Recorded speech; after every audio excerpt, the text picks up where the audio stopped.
Ya, selamat hari Pentakosta. Ini adalah hari yang diperingati oleh semua gereja di seluruh dunia.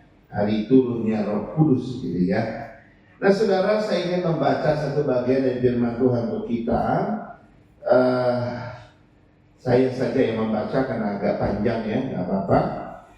Yang pertama itu dari Kisah Rasul pasal 1 ayat 6 sampai 8. Nanti di pasal 2 ayat 1 sampai 13. Tapi saya baca dulu dari pasal 1 ayat 6 sampai 8. Demikian firman Tuhan. Maka bertanyalah mereka yang berkumpul di situ, Tuhan, maukah engkau pada masa ini memulihkan kerajaan Israel? Jawabnya, engkau tidak perlu mengetahui masa dan waktu yang ditetapkan Bapa sendiri menurut kuasanya. Tetapi kamu akan menerima kuasa kalau Roh Kudus turun ke atas kamu, dan kamu akan menjadi saksiku di Yerusalem dan di seluruh Yudea dan Samaria sampai ke ujung bumi. Lalu di Kisah Rasul pasal 2 ayat 1 sampai 13, ini peristiwa daripada yang namanya Pentakosta, ya. Di situ dikatakan ketika tiba hari Pentakosta, semua orang percaya berkumpul di satu tempat. Tiba-tiba turunlah dari langit suatu bunyi seperti tiupan angin keras yang memenuhi seluruh rumah di mana mereka duduk. Dan tampaklah kepada mereka lidah-lidah seperti nyala api yang bertebaran dan hingga pada mereka masing-masing. Maka penuhlah mereka dengan Roh Kudus. Lalu mereka mulai berkata-kata dalam bahasa-bahasa lain seperti yang diberikan Roh itu kepada mereka untuk mengatakannya. Waktu itu di Yerusalem diam orang-orang Yahudi yang saleh dari segala bangsa di bawah kolong langit. Ketika turun bunyi itu berkerumunlah orang banyak. Mereka bingung karena mereka masing-masing mendengar rasul-rasul itu berkata-kata dalam bahasa mereka sendiri. Mereka semua tercengang-cengang dan heran, lalu berkata, bukankah mereka semua yang berkata-kata itu orang Galilea? Bagaimana mungkin kita masing-masing mendengar mereka berkata-kata dalam bahasa kita sendiri, yaitu bahasa yang kita pakai dari negeri asal kita? Kita orang Partia, orang Media, orang Elam, penduduk Mesopotamia, Yudea dan Kapadokia, Pontus dan Asia, Frigia, Pamfilia, Mesir dan daerah-daerah Libya yang berdekatan dengan Kirene, pendatang-pendatang dari Roma, baik orang Yahudi maupun penganut agama Yahudi, orang Kreta, orang Arab. Kita mendengar mereka berkata-kata dalam bahasa kita sendiri tentang perbuatan-perbuatan besar yang dilakukan Allah. Mereka semuanya tercengang-cengang dan sangat termangu-mangu sambil berkata seorang kepada yang lain, apakah artinya ini? Tetapi orang lain menyindir, mereka sedang mabuk oleh anggur manis. Nah, saudara, tema kita di seri kedua ini, saudara, ini menarik, ya. Bicara tentang dipercaya dari atas, tanggung jawab di bumi, kan begitu ya. Nah, hari ini kita akan melihat satu subtema di dalamnya yang saya sebut sebagai support kuasa atau support kuasa. Support kuasa itu kayak suatu dukungan kuasa, begitu ya. Nah, kenapa support kuasa? Karena ini ada kaitannya dengan tanggung jawab yang dipercayakan kepada kita dan harus kita kerjakan di bumi, dan kita butuh yang namanya support kuasa, ya. Nah, saudara-saudara, Tuhan kita bukan Tuhan yang tahu nyuruh-nyuruh doang, tahu ya? Tuhan kita bukan Tuhan yang tahu nyuruh-nyuruh doang, bukan kayak mama kita ya. Kadang-kadang mama kita kan cuma tahu nyuruh-nyuruh doang gitu. Waktu kita kecil ya, kadang kita kesel sama mama kita. Ya pergi dong ambil ini, pergi dong beli ini nih, nyuruh aja gitu ya. Tapi nggak ada supportnya gitu ya. Kadang-kadang kita bingung gimana gitu ya. Nah, Tuhan kita nggak seperti manusia. Tuhan kita nggak cuma main perintah-perintah doang, enggak. Tuhan kita bukan main kasih tanggung jawab doang, enggak. Tuhan kita adalah Tuhan yang memberi support atas apa yang Dia perintahkan.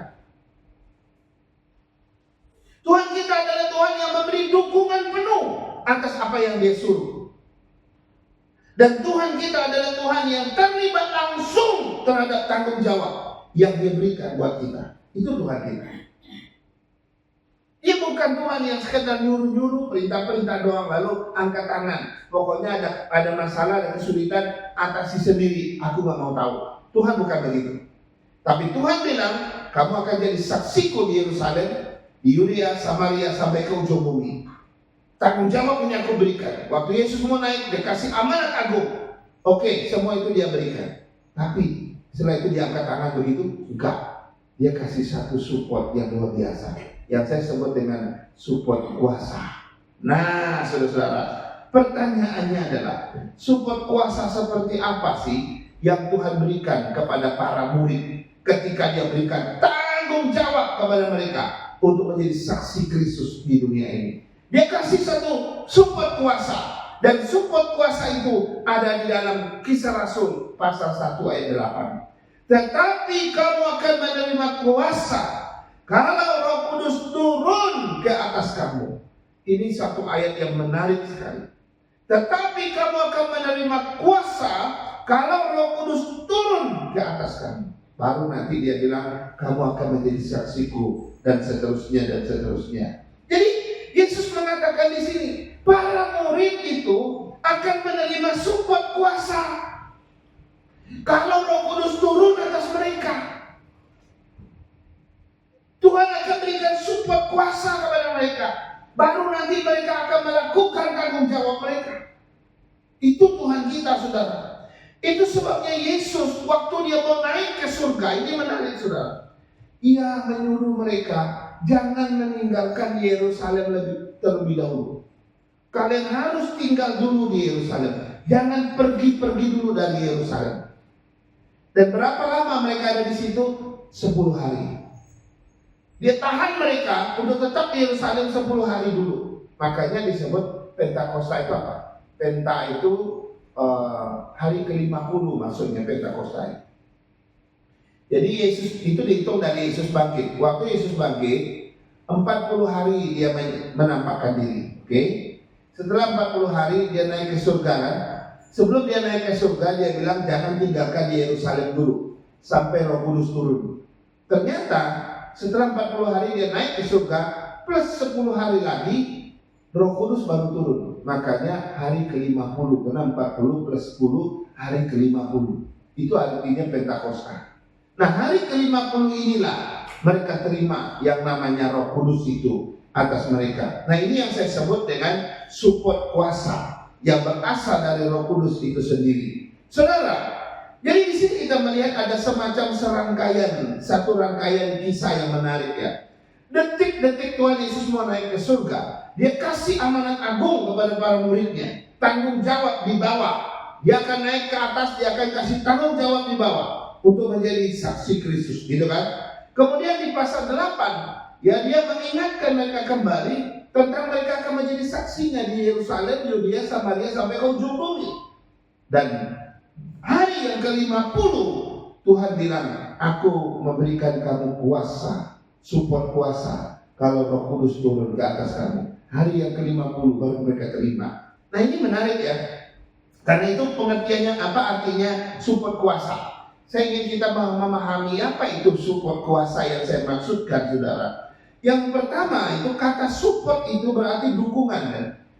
Support itu kan dukungan, ya kan? Bantuan atau topangan. Tahu topangan, kita menopang gitu, topangan gitu ya. Atau penguatan, itu artinya support. Nah, support kuasa berarti adanya suatu dukungan ya, suatu bantuan, suatu topangan ya dari Roh Kudus kepada para murid untuk memberitakan Injil atau untuk menjadi saksi Kristus, melakukan tanggung jawab. Dan itu juga yang diberikan buat kita. Dan kuasa ini, saudara, bukan masalah soal fisik, ya, bukan masalah kekuasaan duniawi, bukan. Tapi ini semacam kemampuan rohani ya yang Allah berikan supaya orang percaya itu berani bicara, berani bersaksi, dan berani melayani Tuhan. Itu yang disebut dengan support kuasa dari Roh Kudus. Sebuah semacam topangan, dukungan, atau semacam bantuan gitu untuk kita melakukan tanggung jawab kita. Lalu kuasa itu apa? Kan support kuasa. Kuasa itu apa? Kuasa dalam bahasa Ibrani disebut dunamis. Dari dunamis inilah menjadi dinamit. Tahu dinamit itu bom. Bom yang bisa diledakkan, dar gitu kan. Kuasa itu seperti bom dinamit. Dari dunamis menjadi dinamit. Dunamis itu seperti ledakan gitu kan? Yang menghasilkan apa? Yang menghasilkan perubahan.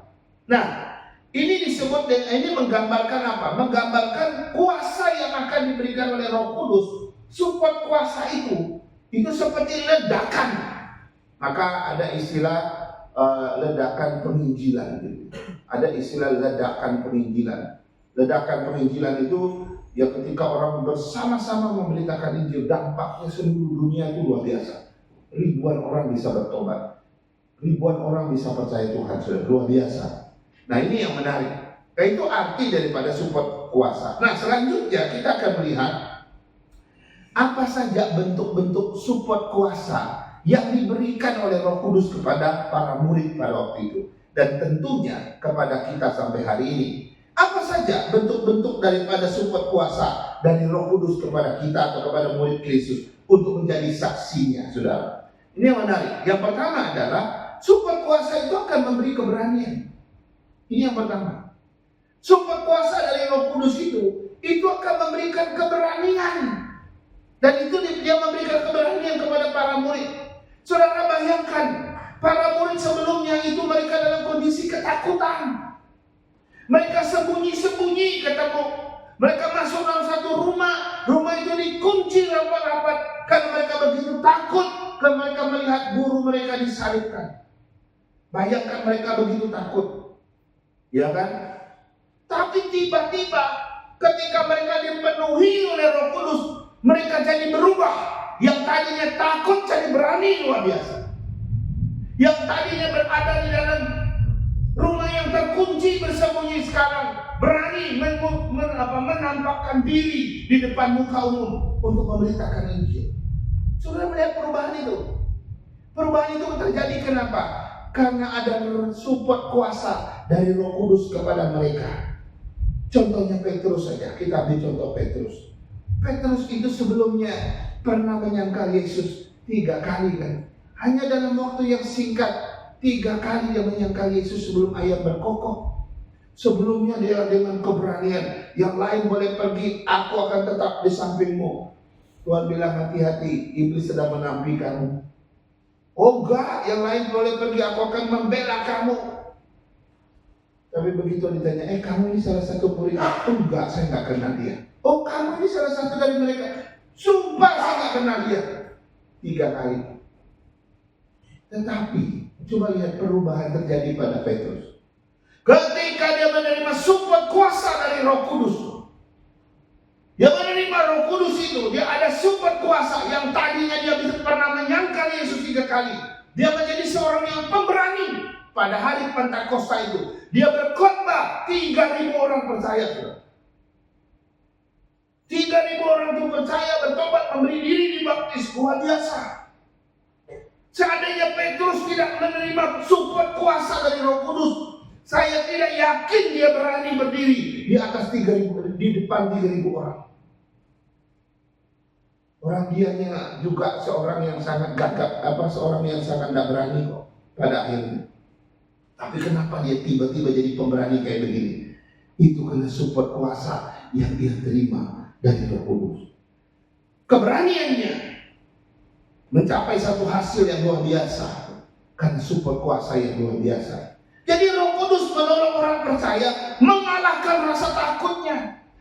Support kuasa dari Roh Kudus itu menolong kita mengalahkan rasa malu kita, rasa tidak percaya diri kita, mengalahkan keraguan kita tentang kesaksian bersaksi tentang Kristus.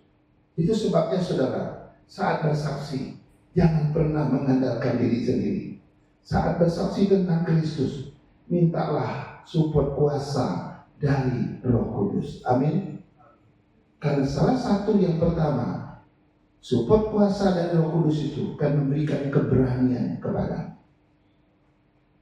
Ini yang pertama.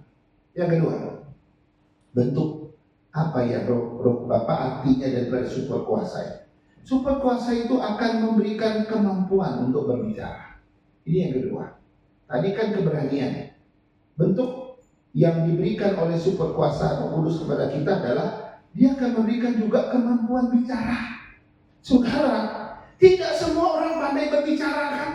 Enggak semua orang pasti bicara, pasti tidak, enggak semua. Roh bisa memberikan hikmat, kata-kata dan pengertian bagi orang yang demikian. Yesus tidak memilih orang hebat, Yesus tidak memilih orang yang fasih bicara, tapi dia mau memilih orang yang taat dan setia. Dia nggak lihat pendidikanmu tinggi atau tidak. Dia nggak lihat kamu orang pintar atau orang pandai atau tidak. Yang dia lihat kamu mau dipakai Tuhan atau tidak. Soal kamu nggak bisa bicara itu urusan kedua. Betul bahwa memang kita nggak pandai bicara, tapi Tuhan bisa buat kamu pandai bicara melalui support kuasa daripada Roh Kudus ini. Nabi Musa, saudara, berkali-kali, kalau nggak salah 5 kali dia mencari alasan menolak panggilan Tuhan untuk diutus ke Mesir. Dia bilang, Tuhan, aku ini nggak pandai bicara. Aku juga nggak mampu bicara dengan baik. Aku ini seorang yang petah lidah. Petah lidah itu dalam bahasa Alkitab itu nggak pintar ngomong. Cari yang lain aja Tuhan, jangan aku. 5 kali dia tolak. Tapi Tuhan bilang, enggak, aku tetap pilih kamu. Bagi Tuhan itu bukan orang masalah pintar bicara atau tidak. Karena dia punya support Roh Kudus, support kuasa dari Roh Kudus, bisa memampukan engkau bicara. Kalau begitu kita nih nggak boleh cari alasan dong. Hanya karena kita nggak berani bicara, nggak pintar ngomong, kita bilang saya nggak bisa pelayanan ya Pak Pendeta ya. Tolong jangan libatkan aku, saya bukan orang yang bisa bicara. Loh, bukan masalah itu loh berarti. Kalau kamu seorang yang mau taat saja, kamu nggak pandai bicara, nggak masalah bagi Tuhan. Karena support kuasa dari Roh Kudus bisa memampukan kamu bisa bicara kok. Jadi alasannya apa? Kesaksian kita dipakai bukan sekedar kepintaran kita, tetapi soal pertolongan support kuasa dari Roh Kudus buat kita kok, itu masalahnya. Ya kan? Kalau Tuhan mau pakai kita, harusnya kita nggak nolak. Kenapa? Karena Tuhan mampu membuat kita bisa bicara. Ya, itu sebabnya saudara, Tuhan mau pakai kita, ya, yang taat, yang setia. Itu aja yang Tuhan mau. Masalah kamu nggak pintar ngomong, gagap ngomong, nggak kasih lidah, itu urusan kedua. Itu urusan Roh Kudus. Jadi ketika kita bersaksi, support kuasa dari Roh Kudus itu memampukan kita untuk berbicara. Saya punya pengalaman pernah menginjili orang anak remaja di Bangka pada tahun 93 atau 94 saya lupa. Saya lagi menginjili satu anak remaja di sini gitu ya. Saya ngomong gitu ya, saya pikir dia ini susah ngomong karena anak-anak orang ini di Bangka ya. Bahasa Bangka waktu itu saya juga susah, saya pakai bahasa Indonesia biasa saja. Saya nggak bisa ngomong bahasa Bangka pasti seperti itu karena saya baru. Tapi ada satu anak remaja duduk di samping begini sambil dengerin gitu ya. Jadi waktu saya ngomong tentang Injil gitu ya, saya tawarkan dia, kamu mau terima Yesus enggak? Dia bilang nantilah, buka ya. Dia nolak, nantilah. Dia bilang, oh iya nggak apa-apa. Ya itu yang jelas Tuhan Yesus mengasihi kamu. Tuhan Yesus itu Tuhan dan Juru Selamat yang layak kamu terima sebagai Tuhan. Saya baru selesai mengatakan kalimat penutup seperti itu kepada yang saya injili. Anak remaja sebelahnya bilang, Kak, saya mau terima Yesus. Dari tadi dia dengar gitu. Nah, saya ngomongnya sampai ini, kenapa ini yang terima? Saudara, pekerjaan Roh Kudus itu, bahasa kata-kata kita nggak cuma untuk apa yang kita mau sampaikan, itu untuk orang lain yang kita nggak pernah pikirkan. Kata-kata kita itu yang sederhana, Roh Kudus bisa pakai untuk menyelamatkan orang yang lain, saudara. Itu bisa terjadi begitu. Itu yang kedua. Kita lihat yang ketiga, apa bentuk ya support kuasa dari Roh Kudus buat kita menjadi saksi Kristus. Yang ketiga, support kuasa itu akan mengubah karakter kita, karakter hidup kita untuk menjadi berdampak bagi orang lain. Ini menarik, saudara. Saudara, saksi Kristus itu, menjadi saksi Kristus itu bukan hanya lewat mulut bibir saja. Bukan sekedar kata-kata kita, Bapak Ibu. Kita menjadi saksi Kristus itu bukan hanya sekedar apa yang kita ucapkan di mulut bibir kita, tetapi juga lewat hidup kita. Ini yang menjadi pergumulan kita kan. Sering kan orang bilang kita menjadi saksi Kristus bisa dua hal, bisa aktif, bisa pasif. Yang aktif itu lewat kata-kata, yang pasif itu lewat cara hidup kita. orang lihat hidup kita baik, bagus, orang melihat Tuhan dalam hidup kita, kan begitu. Nah itu yang ditekankan di dalam bagian 2 ini. Roh Kudus itu bisa mengubah sikap dan perbuatan kita, karakter kita, supaya lewat karakter yang diubahkan itu menjadi berkat dan menjadi kesaksian bagi orang lain.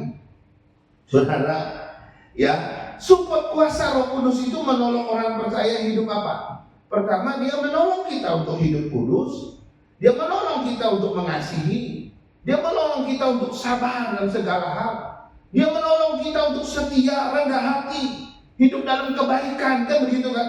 Hidup dalam kemurahan. Saudara, karakter-karakter yang begitu luar biasa ini lahir ketika support kuasa Roh Kudus itu bekerja dalam hidup kita. Nah, saudara, waktu kita memiliki karakter yang hidup seperti ini, orang melihat hidup kita, orang tercengang-cengang. Nggak perlu kita bahasa roh deh, ya, kayak di gereja-gereja di sana ya, orang bahasa roh, lapa-lapa begitu ya, itu nggak perlu. Ya, dan kita juga nggak terima bahasa roh kayak begitu, ya kan? Tapi kamu hidup benar, hidup dalam karakter yang diubahkan oleh support kuasa Roh Kudus. Orang melihat itu, orang tercengang-cengang. Sama seperti orang di dalam Kisah Rasul pasal 2 tadi. Begitu mereka melihat murid-murid berbicara dalam bahasa bangsa-bangsa yang kumpul di Yerusalem, mereka tercengang-cengang. Mereka bilang, bagaimana mungkin? Mereka semua ini kan orang Yudea. Kok mereka bisa ngomong ke dalam bahasa kita, bahasa dari asal kita? Itu ada 15 bangsa yang kumpul di Yerusalem, dan semua rasul itu ngomong dalam 15 bahasa bangsa itu. Itu luar biasa. Mereka pernah kursus nggak bahasa Arab? Nggak pernah, tapi tiba-tiba dia bisa bahasa Arab. Mereka ada kursus nggak bahasa Partia, bahasa Pamfilia? Enggak, tapi mereka bisa berbahasa Pamfilia, Partia. Kenapa? Karena support kuasa dari Roh Kudus.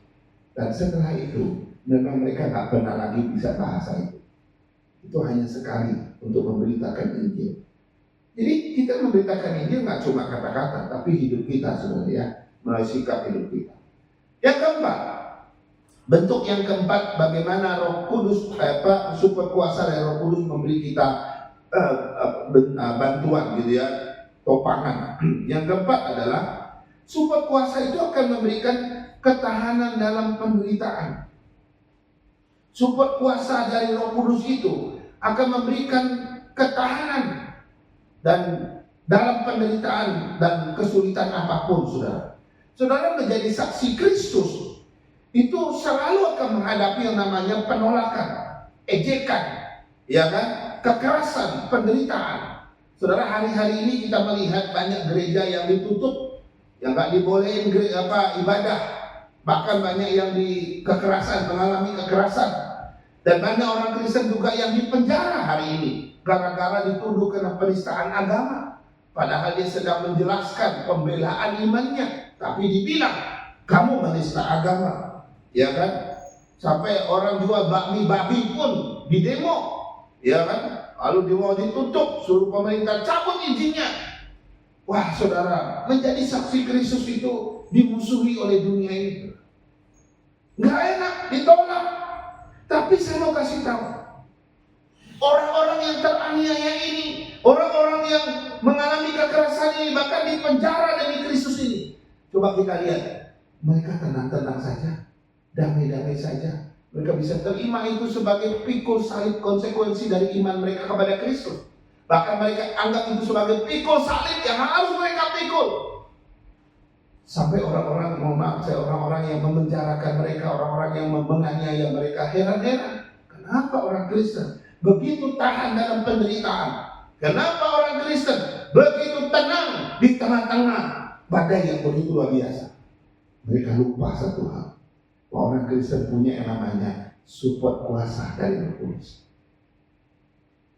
Sekalipun dalam penjara, damai sejahtera Allah tetap memelihara mereka. Kalian itu jangan takut menderita, saudara. Kalau memang kita harus menderita, nggak usah takut. Sebab apa yang ditulis oleh Alkitab ini pasti terjadi pada waktunya. Ya, Kalau engkau suatu saat dianggap menista agama, lalu dibawa ke pengadilan, diseret ke pengadilan, lalu dipenjarakan setahun 2 tahun. Saya pernah bertemu dengan 2 ibu yang dulu ceritanya heboh dan viral. Mereka mengajar sekolah minggu di Jawa Barat.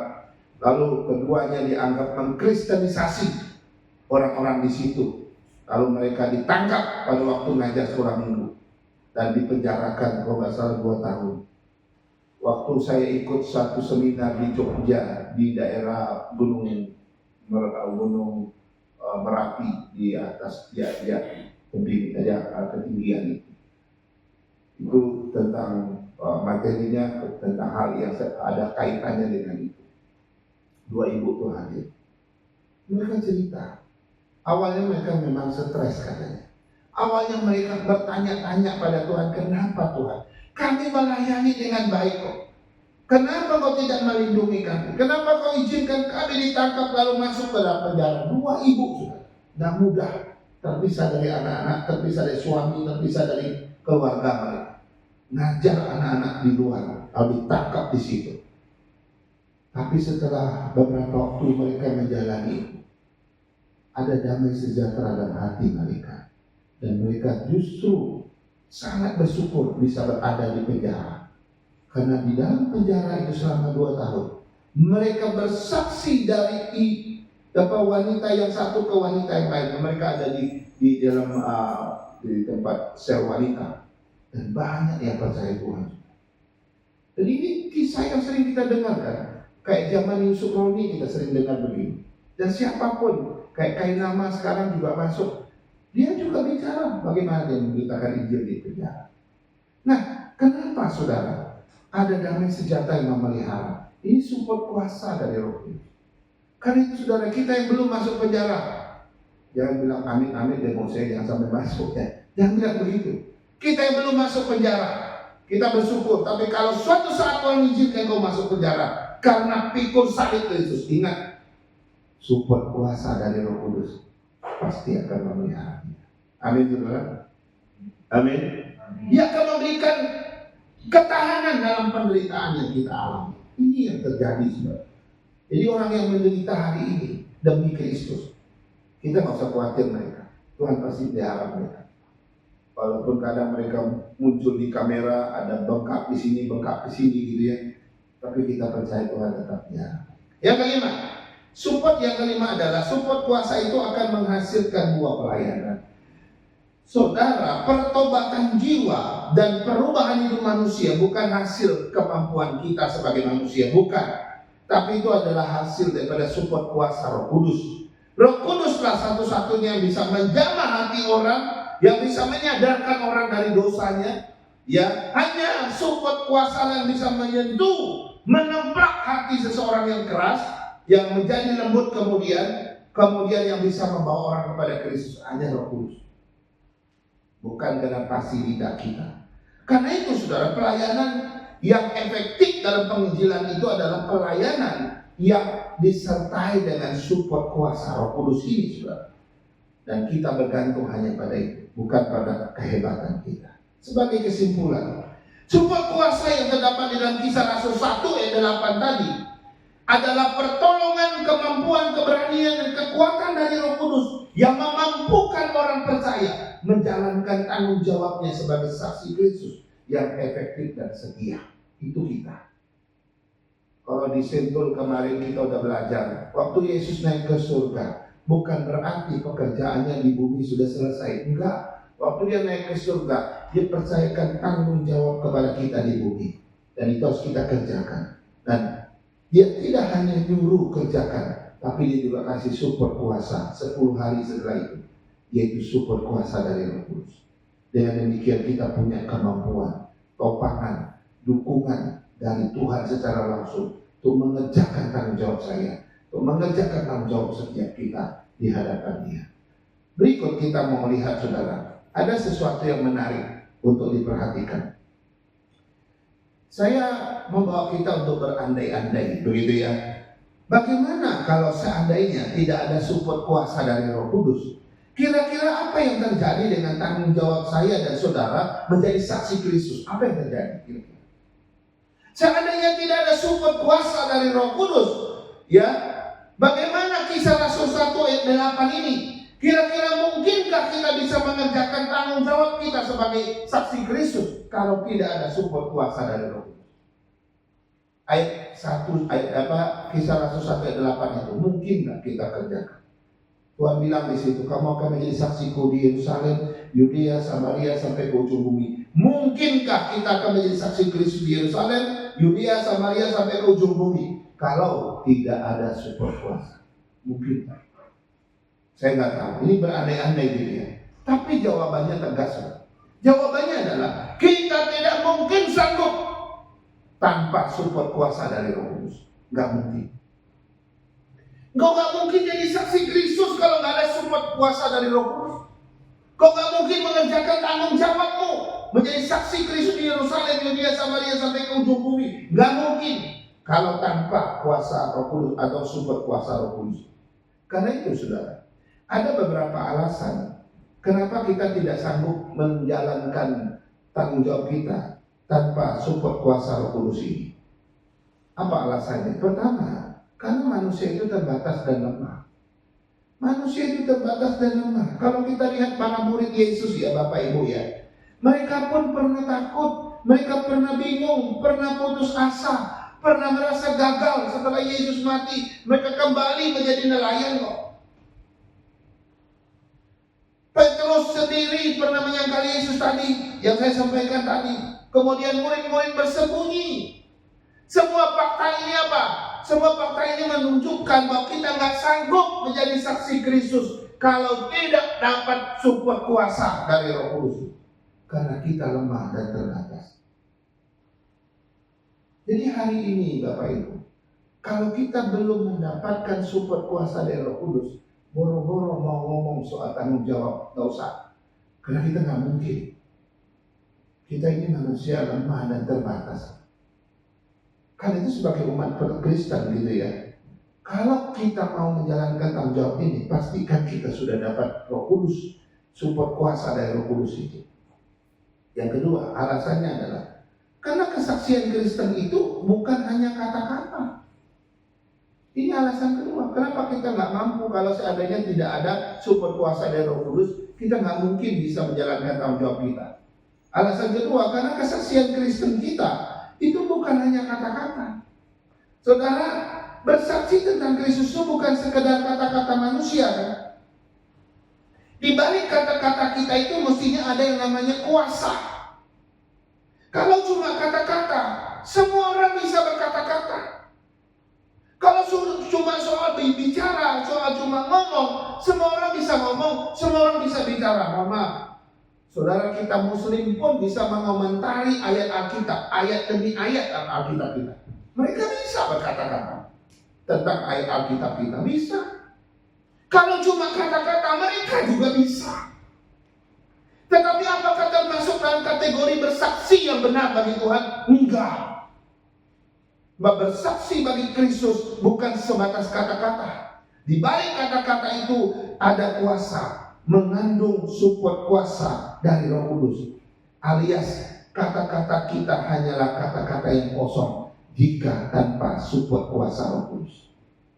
Karena itu kadang-kadang penginjilan kita tuh tidak berhasil kan. Ya walaupun ada banyak faktor ya. Salah satunya kita tidak mengandalkan support kuasa Roh Kudus. Kita cuma berkata-kata, makanya itu seperti kata-kata yang kosong sudah. Ya. Selain itu bersaksi bukan hanya kata-kata juga. Sekali lagi kita juga bersaksi dengan hidup kita, ya, hidup yang melalui sikap dan perbuatan kita, kekudusan hidup kita, melalui kejujuran kita, kasih dan kebaikan kita, kesetiaan kita, semua itu dipaparkan, dipertunjukkan supaya orang melihat Yesus yang hidup dalam kita. Jadi kesaksian Kristen bukan sebatas kata-kata. Di balik kata-kata itu ada hidupmu yang harus menjadi berkat. Di balik kata-kata itu ada support kuasa Roh Kudus yang menopangnya. Barulah menjadi saksi yang benar. Yang ketiga, kalau support kuasa Roh Kudus itu kita nggak terima, kita nggak mungkin bisa melakukan tanggung jawab kita menjadi saksi Kristus. Alasan ketiga, Karena manusia tidak bisa mengubah hati orang. Manusia tidak bisa mengubah hati orang. Kita gak mungkin, saudara, gak mungkin bisa bersaksi tentang Kristus, membawa orang kepada Kristus, gak mungkin. Karena kita sebagai manusia gak punya kuasa. Kita gak bisa membolak-balikkan hati orang. Satu-satunya yang bisa mengubah hati orang, membolak-balikkan hati orang, hanyalah Allah, hanyalah Kristus, hanyalah Roh Kudus. Kita cuma bisa bicara, cuma bisa menyampaikan apa yang harus kita sampaikan. Tapi yang bekerja di balik itu adalah support kuasa dari Roh Kudus tadi. Jadi tugas kita apa? Bersaksi saja, menabur benih saja, menceritakan saja. Roh Kudus bekerja. Kayak kita tukang jual bakmi ya. Jual bakmi, ya kan? Ada orang tanya, gimana cara bikin bakmi yang enak? Bakmi apa dulu? Bakmi bakar deh. Oh ya, bakmi bakar. Bakmi gorengnya kayak gini. Wah, ini bawang dulu gitu kan. Apa dulu gitu ya. Lalu nanti minyak terus diaduk-aduk, pokoknya dikasih apa lagi, macam-macam racikannya. Nah, itu bakmi bakar. Saya cuma menceritakan bagaimana membuat bakmi bakar. Soal dia makan gak makan itu urusan dia dengan bakmi, betul? Saya cuma ceritakan tentang Kristus yang mati dan bangkit menjadi Tuhan dan Juru Selamat saya. Soal orang itu terima, tidak terima, itu urusan dia dengan Tuhan. Di balik kata-kata kita itu pekerjaan Roh Kudus. Di balik kata-kata kita itu ada pekerjaan Kudus. Karena itu sebagai kesimpulan, intinya adalah tanpa kuasa Roh Kudus, kita gak mungkin mengerjakan tanggung jawab kita. Tanpa support kuasa Roh Kudus, kita tidak mungkin bisa melaksanakan tugas kita sebagai saksi Kristus. Gak mungkin. Tanpa support kuasa Roh Kudus, manusia mungkin masih bisa menjalankan kegiatan agama, masih bisa. Ya, ritual-ritual agama masih bisa dilakukan. Tetapi tanpa kuasa Roh Kudus, manusia gak mungkin sanggup menjadi saksi Kristus yang benar dan mungkin. Bahkan hanya Roh Kudus yang bisa memberi keberanian, memberi hikmat, kuasa rohani untuk memberitakan siapa Kristus bagi dunia. Hanya Roh Kudus yang bisa. Inilah alasan mengapa Yesus menyuruh murid-muridnya, jangan tinggalkan Yerusalem dulu. Jangan pergi dari Yerusalem dulu. 10 hari lagi, sedikit waktu lagi kata Yesus itu ternyata 10 hari lagi. Roh Kudus akan diberikan bagi kamu. Kalau kamu sudah terima itu disebut support kuasa Roh Kudus. Baru kamu bisa pergi ke seluruh dunia. Barulah kamu pergi ke seluruh dunia menjadi saksiku. Kalau kamu belum terima ini, jangan pergi dulu. Saudara, ini seperti kita menerima suatu kuasa, suatu senjata rahasia, suatu kemampuan untuk kita bisa pergi ke seluruh dunia. Saudara, berikutnya kita lihat bagaimana sikap kita supaya kita bisa menerima support kuasa Roh Kudus ini. Kan pada akhirnya kita akan bertanya kan, iya bagaimana ya supaya kita bisa terima support kuasa Roh Kudus ini? Apakah otomatis kita terima? Apakah itu adalah sesuatu yang Tuhan harus kasih kepada kita? Kalau kita lihat para murid, mereka adalah murid yang pasif, tahu-tahu mereka terima saja dan Roh Kudus itu diberikan karena memang Yesus janji, kalau lebih baik aku pergi supaya Roh Kudus diutus untuk kamu. Ya, kalau aku tidak pergi, Roh kebenaran itu tidak akan pernah datang. Itu kata-kata Yesus. Karena itu, bagaimana sikap kita supaya kita bisa menerimanya, saudara? Saudara, kalau kita lihat pada akhir-akhir pada para murid yang sudah diubahkan oleh Tuhan Yesus itu, mereka menjadi para murid yang haus dan lapar akan Tuhan. Memang mereka pernah takut, mereka pernah menyangkal Kristus, mereka pernah menolak Kristus, mereka pernah merasa gagal. Tapi belakangan para murid ini hidup dalam rasa haus dan lapar akan Tuhan. Ini yang pertama. Untuk bisa menerima support kuasa Roh Kudus itu, kau harus menjadi orang yang haus dan lapar akan Dia. Yang kedua, kau harus menjadi orang yang tekun berdoa, terus berdoa, berelasi dengan Tuhan, minta relasi itu terus makin dalam dengan Roh Kudus. Yang ketiga, taat kepada firman-Nya. Setiap firman yang kita dengar bukan sekadar mendengar, tapi menjadi bagian dari hidup kita.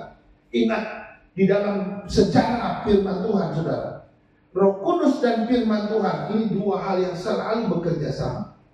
Ketika ketika firman Tuhan diberitakan, Roh Kudus selalu bekerja. Dan di mana ada Roh Kudus, di situ firman Tuhan diberitakan. Dua hal ini, dua faktor ini, yaitu Roh Kudus dan firman Tuhan, tidak pernah bisa dipisah.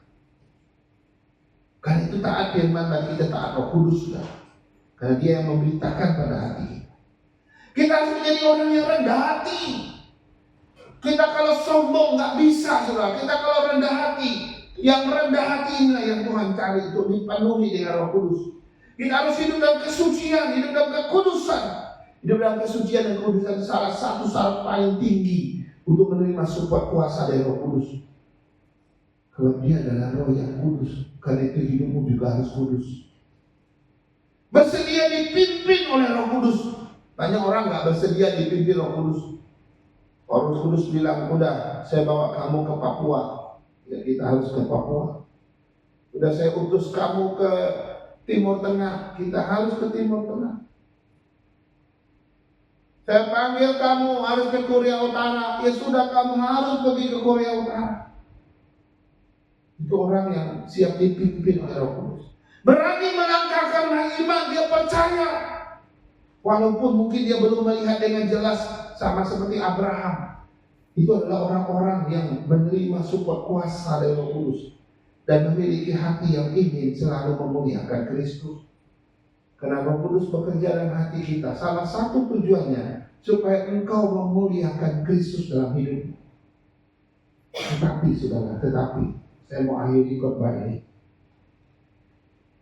Tetapi kita juga harus berhati-hati dengan faktor-faktor yang bisa menghambat kita, menghalangi kita untuk tidak menerima support kuasa Roh Kudus ini. Kita harus hati-hati. Pertama itu dosa yang belum dibereskan. Selama masih ada dosa yang belum dibereskan, support kuasa Roh Kudus tidak akan pernah sampai pada kita. Yang kedua, ketika kita mengandalkan kekuatan kita sendiri, kemampuan kita sendiri, kita bilang aku bisa, tanpa Tuhan saya tidak butuh Tuhan. Saya mampu, saya hebat.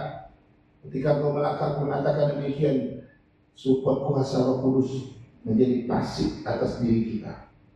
Dan ketika kita tidak lagi mau berdoa, kita kecewa sama Tuhan, kita tidak lagi mau taat firman Tuhan. Ketika kita melawan Tuhan dalam hidup kita, support kuasa itu tidak akan pernah lagi hidup dalam hidup kita.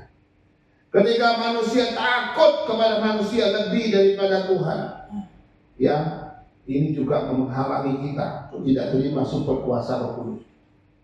Bahwa kita melihat para rasul bilang, kami lebih takut Tuhan daripada manusia. Tapi kita mungkin lebih takut manusia daripada takut Tuhan. Seorang pengamat politik pernah bilang begini, kenapa Israel maju di tengah-tengah lautan negara Arab?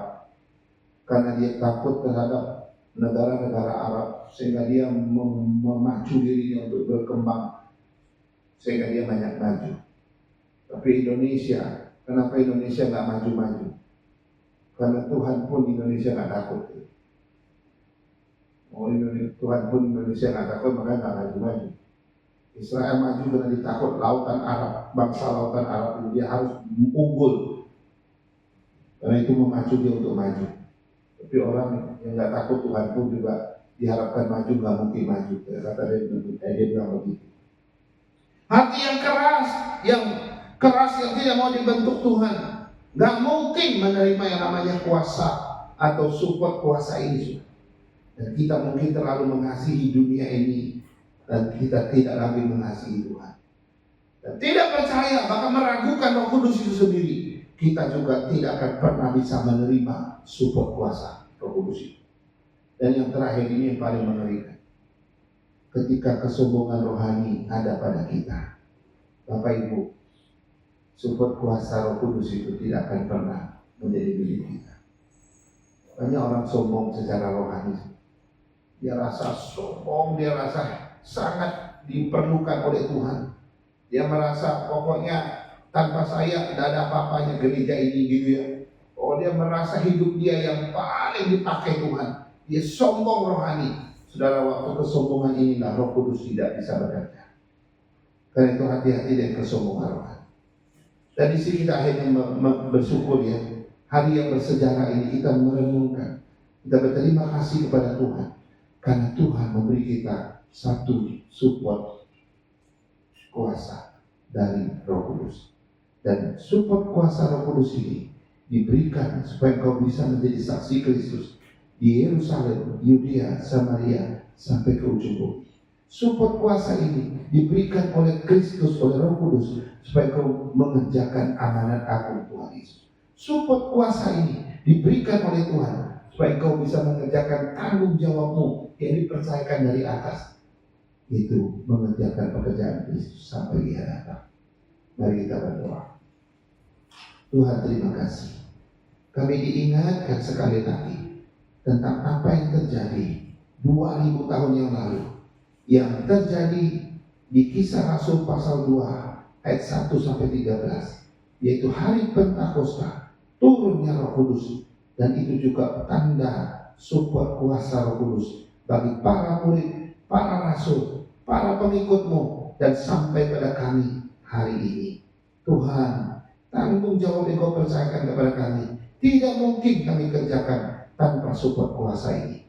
Kami bersyukur karena support kuasa ini boleh kau berikan kepada kami. Dengan demikian Tuhan, kami bisa menggunakannya untuk melakukan tanggung jawab kami, menuntaskan panggilan kami untuk menjadi saksi Kristus dimanapun. Mungkin di keluarga kami, di lingkungan kerjaan kami, di masyarakat kami, di mana kami berada. Bawalah kami menjadi terang dan garam di sana. Terima kasih Tuhan. Kami bersyukur dengan Roh Kudus yang telah turun 2000 tahun yang lalu, sehingga kami punya support kuasa di dalam banyak hal, dan itu juga memberikan pengharapan buat kami. Dalam nama Yesus yang punya firman kami berdoa. Amin.